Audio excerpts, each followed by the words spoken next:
দর্শক, আমন্ত্রণ যমুনা টেলিভিশনের বিশেষ আয়োজন ডক্টর সলকন অনুষ্ঠানে। আপনাদের স্বাস্থ্য বিষয়ক নানা প্রশ্ন আর সেসবের তাৎক্ষণিক সমাধান নিয়ে আমাদের এই আয়োজন। আমাদের এই আয়োজনে থাকছেন বেসরকারি চিকিৎসকদের বিভিন্ন ধরনের পরামর্শ। এই পর্যায়ে আজ আমাদের আলোচনার বিষয় হাড়ের যত্ন, এবং আমরা আলাপ করব হাড়ের যত্ন নিয়ে। আলোচনার জন্য আমাদের সঙ্গে অতিথি হিসেবে আছেন অধ্যাপক ডাক্তার মোহাম্মদ আবুল কেনান, পরিচালক, জাতীয় অর্থোপেডিক হাসপাতাল ও পুনর্বাসন প্রতিষ্ঠান। আপনাদের সাথে পুরো আয়োজন জুড়ে আছে আমি ডাক্তার আবু সাইদ শিমুল। হাড়ের যত্ন, আসলে হাড়ের যত্ন নিয়ে তো আমরা অনেক কথাই বলি। প্রথমেই যদি আমরা আসলে জানতে চাই, হাড়ের যত্নে বয়স্কদের আসলে কী করণীয়? আপনাকে ধন্যবাদ এবং আপনার মাধ্যমে দর্শকদেরকে ধন্যবাদ। আসলে বয়স্কদের যে প্রথম যে বিষয়টা আমরা বিবেচনা করি, যে বয়স হতে থাকে আর হাড় আস্তে আস্তে ক্ষয় হতে থাকে, এটি একটি বয়সের স্বাভাবিক প্রক্রিয়া।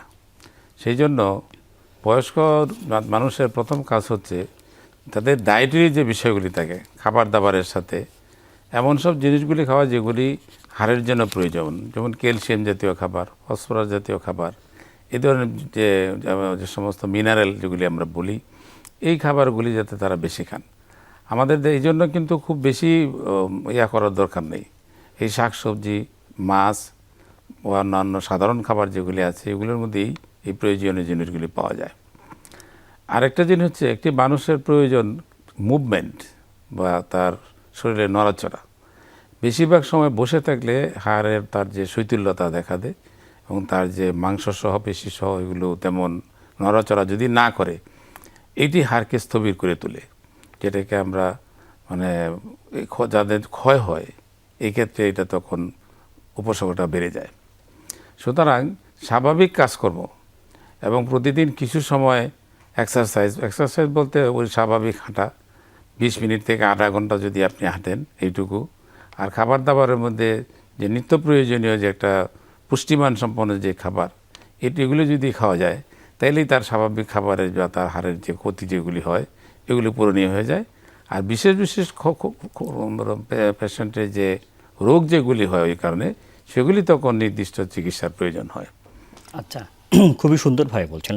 একটু যদি আমরা একটু বলতেন যে হাড়টা একটা যত্নের কথা, কিন্তু হাড় তো অনেক সময় ভেঙে যায়। ভেঙে যাওয়ার ক্ষেত্রে অনেক সময় দেখা যায় যে বিভিন্ন ধরনের অপচিকিৎসা হয়, বিভিন্ন ধরনের কুসংস্কারও রয়েছে। প্রাথমিকভাবে যদি ধরেন হাড় ভেঙে গেল, কোনো মানুষের মনে করলো যে আঘাতপ্রাপ্ত হলো, প্রাথমিকভাবে আসলে কী করণীয়? প্রথম কথা হচ্ছে, যদি প্রাথমিক হাড় ভেঙে যায় এটা নিশ্চিত হওয়ার জন্য আসলে প্রথমে রুগী, বেশিরভাগ ক্ষেত্রে আমাদের দেশে হাড় ভাঙার কারণ হচ্ছে দুর্ঘটনা, সেটি অথবা পড়ে যাওয়া। বয়স্ক মানুষ পড়ে যাওয়া হাড় ভেঙে যেতে পারে। সড়ক দুর্ঘটনাটা সবাই জানে হাড় ভাঙার সবচেয়ে বড় কারণ। এখন যখনই একটা হাড় ভেঙে যায়, পেশেন্ট বা রুগী নিজেও কিন্তু প্রথমে একটু বুঝতে পারে যে তার হাত পাটা সে নড়াচড়া করতে পারতেছে না, ব্যথা পাচ্ছে, ফুলে যাচ্ছে, একটা আন্দাজ সে নিজেই করতে পারে। যখনই তার নিজেরও অনুমান হয় অথবা সে বুঝতে পারে, তখনই আসলে উচিত হচ্ছে নিকটস্থ একটা স্বাস্থ্যকেন্দ্রে যাওয়া, অন্তত একজন চিকিৎসকের শরণাপন্ন হওয়া। কারণ একজন রোগী সে নিজে হয়তো অতটা বুঝে উঠতে পারবে না যে কি ভাঙলো বা কোথায় ভাঙলো, সে তো একটা আন্দাজ করতে পারবে। তাই চিকিৎসকের কাছে গেলে সেই চিকিৎসকের প্রথম কাজ হবে তাকে প্রাথমিকভাবে এইটার ইতিহাসটা নেওয়া, কিভাবে ব্যথাটা পেল, পাওয়ার পর তার প্রাথমিকভাবে পরীক্ষা করা, আমরা যেটাকে বলে এক্সামিন করা আর কি। সেটি দেখার পরে যেখানেই সন্দেহ হবে যে এখানে ভাঙা বা কিছু সন্দেহ করা যাওয়ার, আর কতগুলো বা এমন ভাঙা থাকে রুগীও বুঝতে পারে, ডাক্তার গেলে দেখেই বুঝতে পারে যে এখানে ভেঙে গেছে। তার পরবর্তী প্রথম ধাপ হচ্ছে একটা এক্সরে করা। এই এক্সরেটা হচ্ছে আপনার একটা গোল্ড স্ট্যান্ডার্ড আজ পর্যন্ত। এই এক্সরেটা এবং বাংলাদেশে খুব সহজেই আমরা এক্সরে করাতেও পারি। এক্সরে করলেই ভাঙাটা বোঝা যায়। ভাঙাটা বোঝা গেলেই তখন আবার এই হাড়ের জন্য কি করা যেতে পারে। প্রাথমিক যে কাজ হয় সেটি হচ্ছে, যখন কোনো হাড় ভেঙে যায় সেখানে এই জায়গাটা নড়াচড়া বন্ধ করতে হবে। নড়াচড়াটা বন্ধ করতে হবে, অর্থাৎ সেই চাঁদ মনে করেন আপনার পায়ের একটা হাড় ভাঙলো, ওই পাখি আর নড়াচড়া করা যাবে না। সেখানে যে একটা, আমরা তো ডাক্তাররা যারা আছেন তারা হয়তো সেটা এক পর্যায়ে প্লাস্টার দিবেন বা এই ধরনের চিকিৎসা দিবেন, কিন্তু প্রথমেই কাজ হচ্ছে পাটাকে তার অবস্থানে যেভাবে আছে কোনো ওইভাবে রেখে দেওয়া। তারপরে হলো পেশেন্টের ব্যথা হয়, তার জন্য উপযুক্ত পরিমাণ একটা ব্যথার ওষুধ দিয়ে তার ব্যথাটা কমায় নিয়ে আসা। এরপর আরও প্রয়োজনীয় যে ওষুধপাতি যেগুলি কিছু প্রাথমিকভাবে দিয়ে তাকে তখন ডক্টর, যে হাড়ের ডাক্তার, যে চিকিৎসক বা অর্থোপেডিক সার্জন, তাদের কাছে অ্যাম্বুলেন্সের মাধ্যমে হোক অথবা অন্য কোনো প্রক্রিয়ায় হোক, যাতে ওই পাটা নড়াচড়া বা ওই ভাঙা জায়গাটা নড়াচড়া কম করে একজন অর্থোপেডিক সার্জনের কাছে পাঠিয়ে দেওয়া। তখন অর্থোপেডিক সার্জন দেখে সিদ্ধান্ত নিতে পারবে। বেশিরভাগ ক্ষেত্রেই দেখা যায় যেটি একজন প্রাথমিক পর্যায়ের একজন চিকিৎসক করতে পারেন আমাদের দেশে অর্থোপেডিক সার্জন ছাড়াও, সেটি হচ্ছে তার একটা প্লাস্টার দেওয়া, অথবা হাত যদি এরকম হয়, হাতের ব্যথা, তার হাতটা গলার সাথে ঝুলিয়ে দেওয়া। এই কাজগুলি ওনারা নিজেরাই, এমবিবিএস ডাক্তার বা একদম গ্রাম পর্যায় পর্যন্ত এই কাজটা করে দিতে পারে। তাহলে হয় কি, রোগীর যে প্রাথমিক যে কষ্টটা এটা কমে যায়। এবং এই ভাঙার কারণে যদি তার অন্য কোনো অসুবিধা হয়, যে ব্যথা ট্যাথা করা, বা আবার ওই তার ভাঙার কারণে ভিতরে অন্য কোনো যেটাকে আপনারা বলেন রোগ, অর্থাৎ আর্টারি, ভেইন, রক্ত চলাচলের কোনো বা নার্ভ, এগুলো যাতে আর ক্ষতিগ্রস্ত না হয়, এটি তখন সিকিউর হয়ে যায়। আর এর বাইরে পেশেন্টের যদি এমন বেশি ক্ষতিকর হয়ে যায় যে না কয়েকটা জায়গায় ভেঙে গেছে, ওই অবস্থার তাকে উচিত হবে যে একটা আইভি স্যালাইন বা এই ধরনের চ্যানেল তৈরি করে দেওয়া, প্রয়োজনে তাকে দ্রুত গতিতে স্যালাইন দেওয়া এবং রক্ত দেওয়া। এক্ষেত্রে পেশেন্টের একটা দায়িত্ব থাকে, যদি সম্ভব হয়, বাংলাদেশে এখন অনেক জায়গায় চালু হয়েছে, বা আমাদের যে জাতীয় পরিচয়পত্র, আইডি কার্ড, বা সামনে যে হেলথ কার্ডের একটা ই কার্ড, এগুলো হয়তো সন্নিবেশিত হবে, বর্তমান সরকারের পরিকল্পনায় সেটি রয়েছে, যে ব্লাড গ্রুপ সহ এগুলা জানা থাকলে ভালো হয়। আচ্ছা, সেক্ষেত্রে যদি দেখা যায় যে অনেকগুলো জায়গা ভাঙছে, রোগীটা মানে একটা খারাপ পরিস্থিতির দিকে আছে, তখন যত দ্রুত সম্ভব প্রয়োজন হলে তাকে রক্ত দেওয়ার ব্যবস্থা করা। এই কাজগুলো করলে প্রাথমিকভাবে রোগীটা সেভ হয়ে যায়, পরে যথাযথ কেন্দ্রে যাওয়ার পর সে বাকি চিকিৎসাটুকু, নির্দিষ্ট চিকিৎসাটুকু সে সম্পন্ন করতে পারবে। অনেক সময় দেখা যায় যে হাড় ভেঙে গেলে গাছে শেকড় বাকড় লাগানো হয়, বিভিন্ন তেল মালিশ করা হয়, এটা কতটুকু আসলে যৌক্তিক? আসলে যৌক্তিকতা তো এখন আর প্রশ্নই না এটি।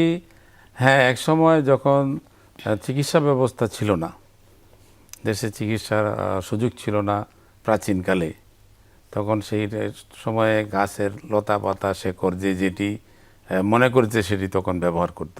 এইটা যে শুধু হাড় ভাঙার ক্ষেত্রে তা নয়, আরও ক্ষেত্রে। কিন্তু এখন এই বর্তমান একবিংশ শতাব্দীর আধুনিক পরিস্থিতিতে যে শেকড় বাকড় লাগানো বা তেল লাগানো, এটার সম্পূর্ণ একটা, শুধু আমি অযৌক্তিক বলবো না, এটি এক ধরনের আপনার অপরাধ বলতে পারেন।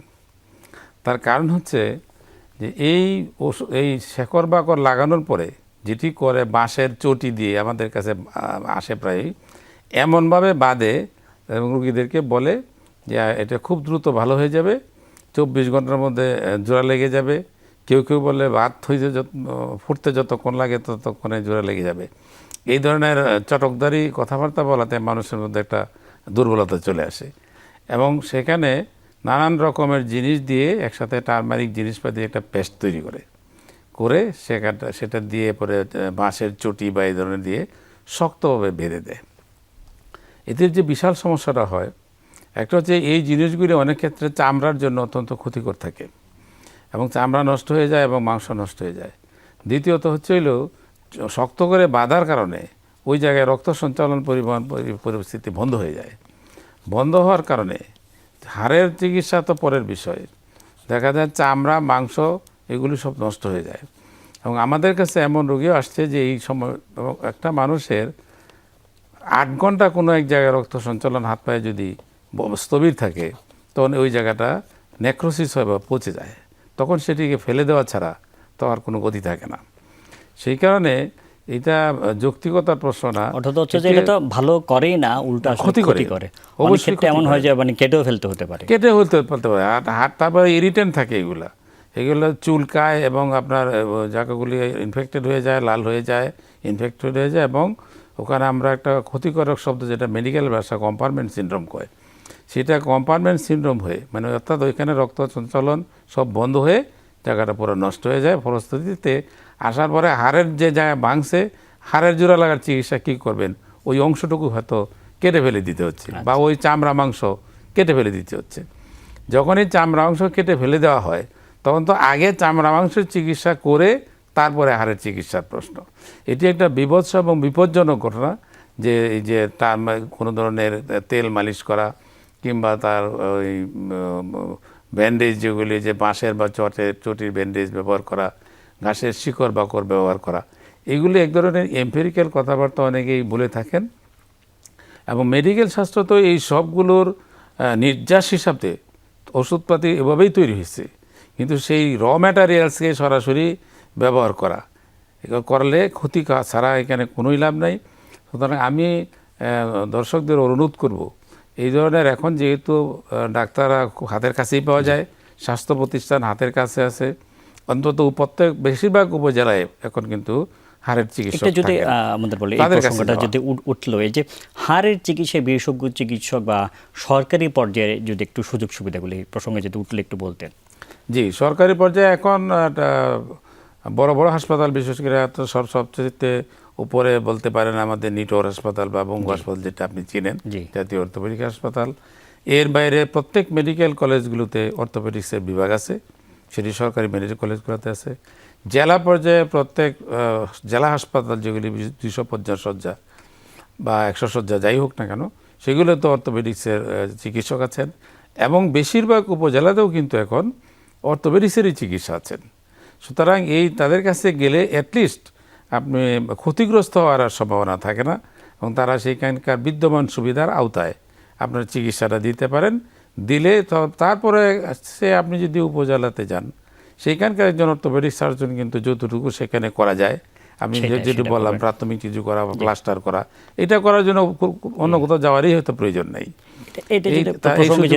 এখন বাংলাদেশের সব জায়গায় আছে। এই প্রসঙ্গে যেহেতু উঠলে দেখা যাচ্ছে একটা বড় সংখ্যক মানুষই হাড়ের কিছু হলেই আপনাদের হাসপাতালে চলে যায়, এটা অবশ্যই একটা আস্থার জায়গা, সেটা রয়েছে। কিন্তু এই যে একটা বড় পেশেন্টের লোড আপনারা সামলান, আসলে এইটার আসলে এই যে পেশেন্ট যারা এখন এই অনুষ্ঠানটা দেখছেন তাদের দিকেও তো আসলে একটা মেসেজ দেওয়া উচিত যে সব হাড়ের সমস্যা হলেই আসলে আপনাদের মতো এত বিশেষায়িত হাসপাতালে আসা উচিত নয়। জি জি, আপনি সঠিক বলেছেন। কারণ হচ্ছে গিয়ে যে সারা দেশ থেকে যেভাবে পেশেন্ট চলে আসে, যেহেতু উপজেলা হাসপাতাল, জেলা হাসপাতাল এবং মেডিকেল কলেজ হাসপাতাল সব জায়গায় কিন্তু অর্থোপেডিক্সের মোটামুটি চিকিৎসার ব্যবস্থা এখন আছে।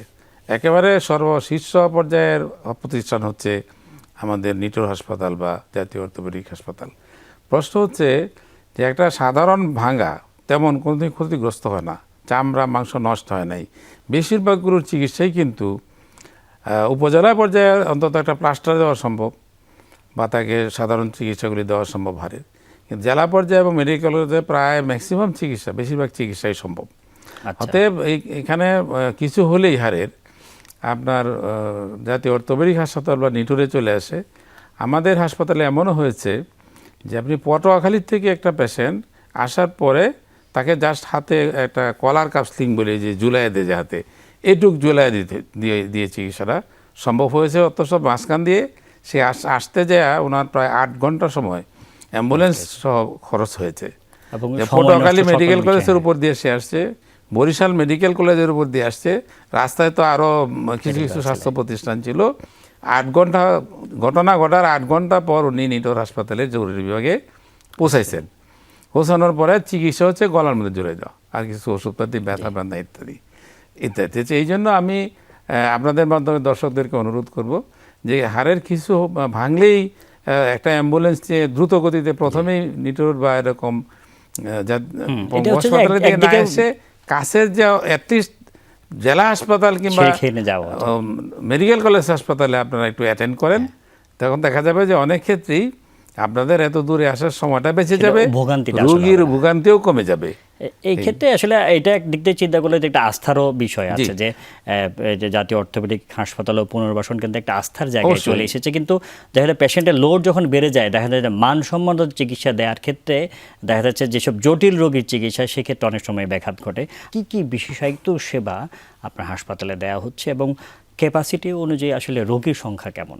জি, আপনি সঠিক বলেছেন যে যখন পেশেন্টের লোডটা বেশি হয় তখন যদিও আমরা সেটিকে অ্যাডজাস্ট করতে পারি, অ্যাড্রেস করি, এবং নিটোর বা পঙ্গু হাসপাতাল থেকে কোনো রোগীকে চিকিৎসাবিহীনভাবে ফেরত দেওয়া হয় না, বিশেষ করে জরুরি বিভাগে। কিন্তু যখন পেশেন্ট বেশি থাকে সঙ্গত কারণে জায়গায় সংকলন হয় না। নিটোর 1000 শয্যা বিশিষ্ট একটি হাসপাতাল, কিন্তু রোগী থাকে তার চেয়ে অনেক বেশি। তো এইখানে ভিতরে যে চিকিৎসাগুলি করা হয় অত্যন্ত বাংলাদেশে প্রথম কথা হচ্ছে সারা দেশের হাড় ভাঙ্গার যে চিকিৎসাগুলি সারা দেশে হয় না সেটা নিটোরে করা হয় এবং সেখানে ভাঙ্গা মানে একাধিক ভাঙ্গা 2 টুকরা 3 টুকরা যাই হোক না কেন 2টা 4টা 5টা হাড় যাই ভাঙুক না একসাথে আমরা সেগুলো চিকিৎসা দিয়ে থাকি। হাড় ভাঙ্গার সাথে সাথে সেখানে যে জয়েন্ট রিপ্লেসমেন্ট, হাঁটু প্রতিস্থাপন, কোমরের সন্ধি প্রতিস্থাপন, এই সমস্ত অত্যাধুনিক যে চিকিৎসাগুলি এগুলি আমরা নিটোরে দিয়ে থাকি। মেরুদণ্ড বা স্পাইনের সার্জারিগুলি আমরা সেখানে করে থাকি। আপনার মেরুদণ্ড বোনসের মধ্যে বা হাড়ে অসংখ্য টিউমার বা ক্যান্সার, যেটা আপনাকে বলেন টিউমার বা ক্যান্সার হয়, এগুলোর আমরা চিকিৎসা দিয়ে থাকি। সেগুলো পা বা হাতে পায়ের কোনো অংশ বা হাড্ডি কোনো অংশ ফেলে দিয়ে ভিতরে আর্টিফিশিয়াল যে বোনসের মতো লাগিয়ে দেওয়া, যেটাকে রিপ্লেসমেন্ট বলা হয়, প্রস্থেসিস দেওয়া হয়, অ্যান্ড্রোপ্রস্থেসিস বলা হয়, এগুলি দিয়ে আমরা চিকিৎসা দিয়ে থাকি। তারপরে আপনার যত রকমের বাঁকা ডিফর্মিটি, জন্ম থেকে শুরু করে বাঁকা, হাত পা বাঁকা, কিংবা অ্যাক্সিডেন্টের পরে চিকিৎসা ঠিক মতো না হওয়ার কারণে বাঁকা হয়ে আছে, এগুলো সবগুলোর চিকিৎসা দিয়ে থাকি। এছাড়াও সাধারণ যে সমস্ত অস্টিওআর্থ্রাইটিস, অস্টিওপোরোসিস এই ধরনের বা রিউমাটয়েড আর্থ্রাইটিস জাতীয় যত বাত জাতীয় অসুখ আছে এই সবগুলির চিকিৎসা আমরা দিয়ে থাকি। তো এখন আমাদের এখানে ইরিজার অফ সিস্টেম এবং হ্যান্ড অ্যান্ড মাইক্রো সার্জারি হাতের, এগুলো আমরা করে থাকি। সুতরাং এখানে বলতে পারেন যে উন্নত বিশ্বের যে সমস্ত ডেভেলপ সার্জারিগুলি করা হয়, বলতে গেলে ম্যাক্সিমাম প্রায় সবগুলি আমরা আমাদের এই নিটোর হাসপাতালে আমরা করে থাকি। আচ্ছা। এবং তার রোগীরা ইনশাআল্লাহ আল্লাহর রহমতে তারা ভালো হচ্ছেন। এবং বাংলাদেশে যে সমস্ত এই যে সন্ধি প্রতিস্থাপন, নি প্রতিস্থাপন, জয়েন্ট প্রতিস্থাপন, এই সমস্তগুলি আগে সবগুলি বা ভিতরে যে আপনাকে সংক্ষেপে বলা হয় যে কোটা বদলানো, এদের অনেকেই বলে আর কি, আর্থ্রোপ্লাস্টি যেটাকে বলা হয়, এই সমস্ত অপারেশনগুলির জন্য আগে প্রায় বেশিরভাগ লোকজনই বিদেশে চলে যেতেন। এখন কিন্তু সেটি যাওয়ার ইনশাল্লাহ প্রয়োজন হয় না। আমাদের নিটোর হাসপাতালে এগুলি আমরা নিয়মিত করছি। আলহামদুলিল্লাহ রোগীগুলো মোটামুটি তারা ভালোই আছেন। ভালো হওয়ার আসলে তারা ভালো হচ্ছে বলেই তো আসলে রোগীর এত চাপ আপনাদের এখানে। একটু যদি বলতেন যে আমরা খুব সাধারণ একটা প্রশ্ন, খুবই সাধারণ, সেটা হচ্ছে হাড় যদি ভেঙে যায়, কার আঘাতপ্রাপ্ত হয় বা দুর্ঘটনা হয়, সেটা আসলে বাহ্যিকভাবে বোঝার কোনো উপায় আছে কিনা? জি, প্রাথমিকভাবে বোঝা যায়। একটা হচ্ছে যে জায়গাটা যেখানে ভেঙে গেল ওই জায়গাটা ব্যথা পাবে, তারপর সেখানে ফুলে যাবে।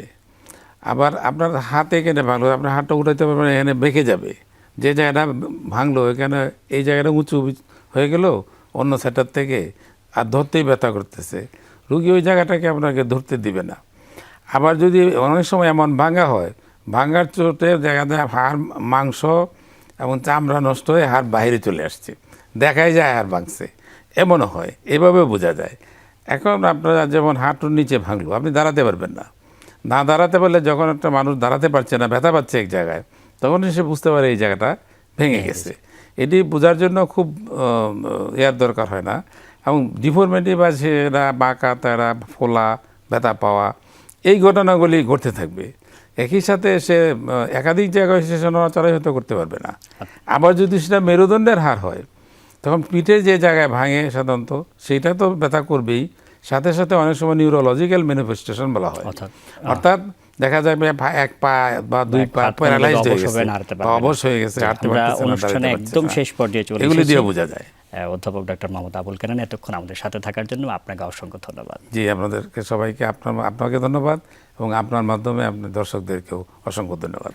দর্শক, যেমনটি শুনছেন, আসলে হাড়ের যত্নে আমাদেরকে আরও একটু বেশি যত্নশীল হতে হবে, তাহলে এই দুর্ঘটনা এড়ানো সম্ভব এবং হাড়ের যে সমস্যাগুলো রয়েছে সেগুলি থেকে আমাদের দূর করা সম্ভব। এতক্ষণ আমাদের সাথে থাকার জন্য আপনাদেরকে অসংখ্য ধন্যবাদ। আল্লাহ হাফেজ।